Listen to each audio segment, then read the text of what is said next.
Hello everyone. स्वागत है दोस्तों आपका मेरे चैनल पे। मैं प्रशांत कुमार शुक्ला एडवोकेट। साथियों, आज के वीडियो में हम लोग बात करेंगे पटना हाई कोर्ट का एक लेटेस्ट जजमेंट के बारे में, जो आईपीसी की धारा 323, 498 ए और 406 और साथ ही साथ दहेज निषेध अधिनियम की धारा 3 और 4 के तहत एक लेटेस्ट जजमेंट आया है। और इस जजमेंट में जो एक इम्पॉर्टेंट बात ये थी कि जहां दूसरी शादी करना मुस्लिम पुरुष के लिए वैध हो सकता है, लेकिन यह पहली पत्नी के साथ बहुत बड़ी क्रूरता का कारण बनता है। पटना हाई कोर्ट का ये एक लेटेस्ट जजमेंट था। वीडियो शुरू करने से पहले अगर आप मेरे चैनल पहली बार, चैनल को जरूर सब्सक्राइब करिए, लाइक करिए, शेयर करिए और कमेंट करना तो मत भूलिएगा। अगर किसी केस से रिलेटेड कोई भी क्वेरी हो तो कॉल पे भी अपना अपॉइंटमेंट बुक करा सकते हैं, उसका नंबर डिस्क्रिप्शन बॉक्स में दिया है। आइए जानते हैं इस पूरे इंपॉर्टेंट जजमेंट को। हाल ही में पटना हाई कोर्ट ने कहा कि मुस्लिम पुरुष के लिए दूसरी शादी करना वैध हो सकता है, लेकिन यह पहली पत्नी के साथ बहुत बड़ी क्रूरता का कारण बनता है। बेंच ने आगे ये भी कहा कि यह एक सर्वविदित है कि महिलाएं, चाहे उनका धर्म और सामाजिक आर्थिक स्थिति कुछ भी हो, अपने पति द्वारा दूसरी शादी करने से घृणा करती हैं। यह टिप्पणी सिंगल जज ने धारा 323, 498 ए और 406/34 और आईपीसी और दहेज निषेध अधिनियम की धारा 3 और 4 के तहत अपराध के लिए दर्ज शिकायत के मामले में संबंध में एक व्यक्ति को अग्रिम जमानत देने से इनकार करते हुए की।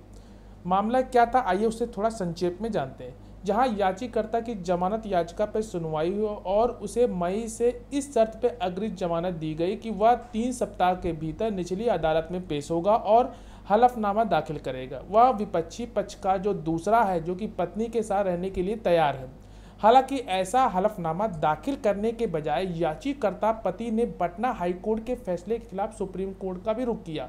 सुप्रीम कोर्ट ने कहा कि हाई कोर्ट ने मामले की योग्यता की जांच नहीं की और सशर्त आदेश पारित किया है, इसलिए इसे अलग रखते हुए सुप्रीम कोर्ट ने मामले को नए सिरे से विचार करने के लिए हाई कोर्ट को वापस भेज दिया। विपक्षी पक्षकार यानी पत्नी का मामला यह है कि याचिकाकर्ता पति के साथ उसका जो विवाह हुआ है वह जुलाई 2021 में मुस्लिम रीति रिवाजों के अनुसार हुआ था। शादी के कुछ दिनों बाद याचिकाकर्ता यानी पति ने उससे सोने की चेन, अंगूठी की मांग शुरू कर दी और मांग पूरी न होने पर याचिकाकर्ताओं समेत आरोपी गण उसे प्रताड़ित करने लगे और उसके साथ तरह तरह की क्रूरता करने लगे और मारपीट भी की। साथ ही साथ शिकायतकर्ता के माता पिता ने मामले को शांत करने के लिए कोशिश की, लेकिन उसके बाद भी आरोपी गण ने उसे जबरन उसके ससुराल वाले से निकाल दिया और उसका सारा सामान और कीमती सामान अपने पास रख लिया। इसलिए उसने याचिकाकर्ता के खिलाफ तत्काल शिकायत दर्ज कराई। दूसरी ओर याचिकाकर्ता पति का मामला यह है कि उसकी पत्नी उसके घर से केवल 15 दिन ही रही और इस दौरान उसने क्रूरता या मारपीट के बारे में कोई भी शिकायत नहीं की। महत्वपूर्ण बात यह भी है कि उसका यह मामला है कि उसे संदेह है कि शादी से पहले शिकायतकर्ता गर्भवती है, जिसकी पुष्टि याचिकाकर्ता ने उसकी जांच करवाकर की और अल्ट्रासाउंड रिपोर्ट में उसके गर्भ में 19 सप्ताह और 4 दिन का भ्रूण पाया गया। न्यायालय के समक्ष उपस्थित होकर पत्नी ने पति के दावों को यह कहते हुए नकार दिया कि वह मेडिकल रूप से स्वस्थ है और उसने कभी भी गर्भधारण नहीं किया। उसने कहा कि उसके पति ने दूसरी शादी कर ली, लेकिन वह फिर भी याचिकाकर्ता के साथ रहना चाहती है।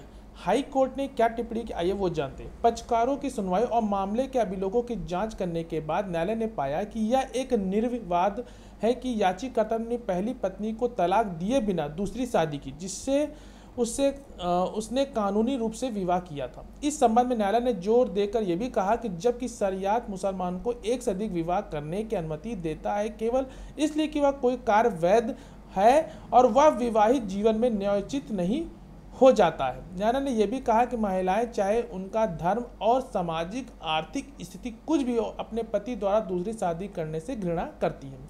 इसके अलावा न्यायालय ने याचिकाकर्ताओं के व्यवहार और आचरण को ध्यान में रखा, जिसने खुली अदालत में ऊंची आवाज में स्वीकार किया कि उस विपरीत पक्ष नंबर 2 ने उसको तलाक नहीं दिया, लेकिन वह उसके साथ नहीं रहना चाहता।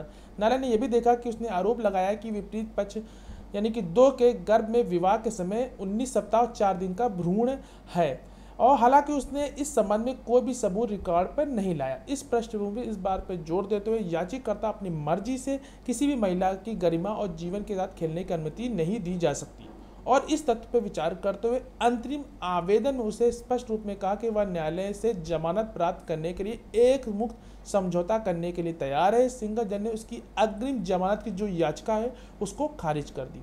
तो आशा करते ये जजमेंट आपको समझ में आया होगा, इसके इम्पोर्टेंट फैक्ट को आपने समझा होगा, जिसमें ये इम्पोर्टेंट बात आई कि दूसरी शादी करना मुस्लिम पुरुष के लिए वैध हो सकता है, लेकिन यह पहली पत्नी के साथ बहुत बड़ी क्रूरता का कारण बनता है। पटना हाई कोर्ट का ये एक लेटेस्ट जजमेंट था जो हाल ही में आया था।